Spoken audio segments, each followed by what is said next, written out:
Hi friends, आज आपण आणखीन एक टिफिन रेसिपी पाहणार आहोत। तर त्यासाठी मी इथे अर्धी वाटी रव्यामध्ये 2 ते 3 चमचे दही ॲड करत आहे। इथे रवा आणि दही आपण सगळं छान एकत्र एकजीव करून घेतलेलं आहे। यामध्ये आता मी थोडंसं पाणी ॲड करत आहे। अशी कन्सिस्टन्सी झाली पाहिजे। यामध्ये मी आता ओरिगॅनो ॲड करत आहे। जर मुलं तिखट खात असतील तर तुम्ही चिली फ्लेक्स देखील ॲड करू शकता, नाहीतर चिली फ्लेक्स स्किप केलं तरी चालेल। मीठ ॲड केलेलं आहे। आता यामध्ये ज्या कुठल्या तुमच्याकडे भाज्या अवेलेबल असतील त्या तुम्ही ॲड करू शकता।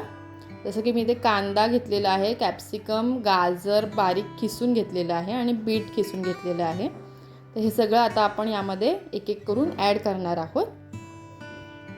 आणि लास्टला इथे मी बारीक चिरलेली कोथिंबीर देखील ॲड केलेली आहे।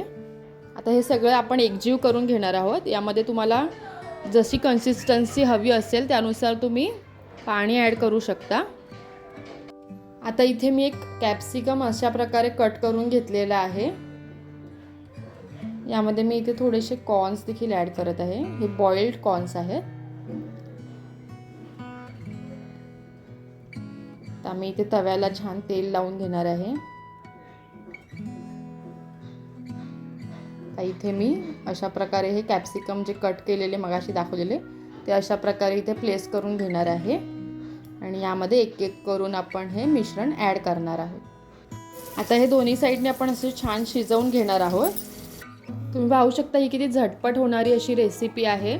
मुलांच्या टिफिनसाठी एकदम परफेक्ट आहे। सकाळच्या घाईमध्ये एकदम पटापट होते आणि मुलं देखील आवडीने खातात।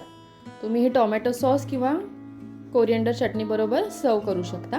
व्हिडिओ आवडला असेल तर लाईक करा, तुमच्या फ्रेंड्स आणि रिलेटिव्ह सोबत शेअर करा आणि जर तुम्ही प्रथमच माझ्या चॅनलवर आला असाल तर सबस्क्राईब करा आणि शेजारील बेल आयकॉन देखील क्लिक करा, ज्यामुळे तुम्हाला सर्वात आधी माझे व्हिडिओज पाहता येतील। Thank you for watching.